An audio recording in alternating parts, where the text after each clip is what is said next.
Hi guys, welcome to How to Maximize. In this video, I will show you how to fix video is being processed on TikTok.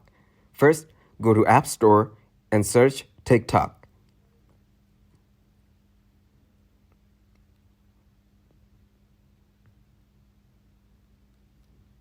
Make sure your app is updated.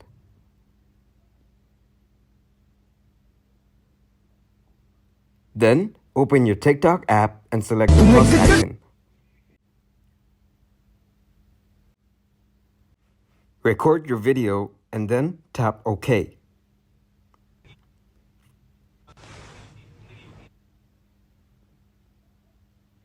Then tap on Next. Now, post your TikTok video. You can see it did not take much time to process. For this, go to your Wi-Fi settings and make sure your connection is stable. That's it. Thanks for watching, and if you liked the video, leave a like, share, and subscribe.